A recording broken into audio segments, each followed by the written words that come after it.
It happened on the kind of rainy morning that made the world feel heavier than usual. Gray clouds hung low over the city skyline, mirroring the weight in Emily Stanton's heart as her wheelchair slowly rolled down the hospital corridor.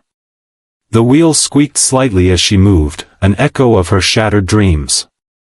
Just 6 months ago, Emily was dancing under stadium lights, the youngest ballet prodigy to ever lead the New York Academy's grand performance. But one freak accident, a distracted driver, a slippery road, a screech of tires, had stolen everything. Her spine was damaged beyond repair. Or so they said. She hadn't walked since. And worse than the paralysis was the loneliness that followed. Everyone called her brave, but they didn't see the nights she cried into her pillow or the way she pretended to be okay just to stop her father from looking at her with that same haunted helplessness. Her father, Charles Stanton, the billionaire CEO of Stanton Global, a man used to fixing problems with money, power, and speed. But no amount of money could buy her legs back. And no amount of power could fix her soul. If you believe in the power of kindness, second chances, and the idea that one ordinary person can change everything, please take a moment to like this video, subscribe to Kindness Corner, and share it with someone who needs a little light today. Your support helps stories like this reach those who need hope the most. Charles had hired the best therapists, neurologists, even controversial foreign experts. He converted one wing of his mansion into a rehabilitation center. But nothing worked. Emily refused to speak most days. She withdrew into herself, haunted by the girl she used to be. It broke him. Not because he cared about appearances, but because he had built empires, yet stood powerless in front of his daughter. That's when he made the decision to take her away from the city, away from the noise, away from the sterile hospital beds and murmurs of pity. He took her to a remote recovery retreat in the mountains, a place called Healing Storms. A private facility known for combining modern therapy with emotional healing. It was his last hope. The air in the mountains was cleaner, colder, and harsher in a way that made Emily feel even more fragile. The staff was kind, but distant. Another patient to check off. Another routine to follow. Then, on the third day, something happened. She was sitting alone outside one of the wooden cabins, staring at the distant treetops, when a little boy walked up to her. He looked no older than 6. Freckles dotted his cheeks like stardust and he had this stubborn little cowlick in his brown hair. He stared at her wheelchair for a moment, then looked into her eyes and smiled. "My dad says you're really sad," he said simply. Emily blinked, unsure how to respond. "He says sometimes sad people just need a different kind of help," the boy continued. "He can help you. He helped me when Mommy went to heaven." She didn't know what to say, so she didn't.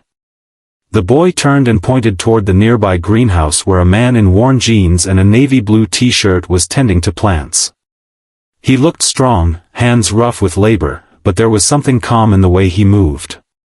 Grounded. Real. And when he looked up and noticed Emily, he smiled, not a pitying smile, not a doctor's forced grin, but something gentle and human. That night, she couldn't sleep. Not because of pain, she was used to that, but because of the boy's words. "He helped me." Who was he? The next morning, the man approached while she was sketching. He didn't ask what she was drawing or why she looked so angry. Instead, he knelt down, slowly, as if not to scare her, and offered a small flower he'd picked from the garden.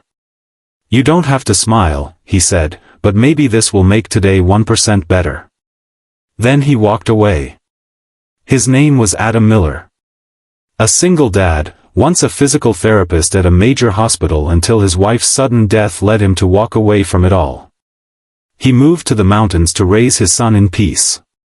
When he wasn't volunteering at Healing Storms, he taught survival skills and grew herbs.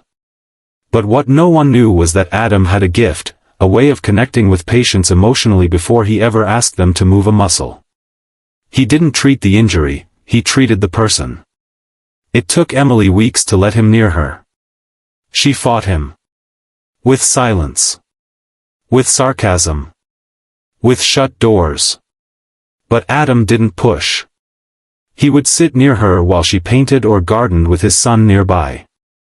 Slowly, she found herself talking. Then laughing. Then crying. And finally, trusting. One morning, as dawn lit the misty fields outside the cabin, Adam looked at her and said quietly, "I think your body's waiting on your heart. And your heart's waiting on permission to believe again." She didn't respond. But she didn't look away either. Later that week, she agreed to let him try something unconventional. He designed a therapy not centered around machines, but memory. He recreated the ballet studio's energy, hung mirrors, played classical music, surrounded her with scents she remembered from before the accident. He said he wanted to remind her body of what it used to love. What followed was painful. Agonizing. Unbearably slow. But something was different. She didn't feel like a patient anymore. She felt like a person again. And for the first time in 6 months, when Adam gently supported her waist and said, "Let's try to stand together," her legs didn't scream in protest. They trembled. But they didn't give out. She didn't walk that day. But she stood for 3 seconds. And she wept, not out of pain, but out of hope. Charles Stanton didn't understand it at first. He had hired dozens of professionals, spent millions, and now this ordinary man from nowhere had done what none of them could. He confronted Adam, skeptical and guarded. "What makes you think you can fix her?" he asked, voice low with years of frustration. Adam didn't flinch. "Because I don't see her as broken. I see a girl who forgot how strong she is." That was the day Charles finally let go, and let someone else in. Progress was slow. Some days, Emily regressed. Others, she surprised herself. But always, Adam was there. Not with commands. But with calm. He never once promised she'd walk again. He only promised she wouldn't face it alone. And sometimes, that was enough. One golden autumn evening, in the field outside the retreat, Emily took her first 5 unassisted steps. Her son's laughter echoed in the background. Adam smiled quietly. Charles cried openly. And Emily, for the first time, believed in tomorrow. If this story touched your heart, please don't leave without liking this video, subscribing to Kindness Corner, and sharing it with someone who needs a little hope. Your engagement helps us keep spreading stories that heal. Speech Balloon, we'd love to hear from you. Please comment below, what part of this story moved you the most? Your words help us bring more kindness into the world. Would you like me to continue the story into a part 2, perhaps showing what happens when Emily decides to help others like her?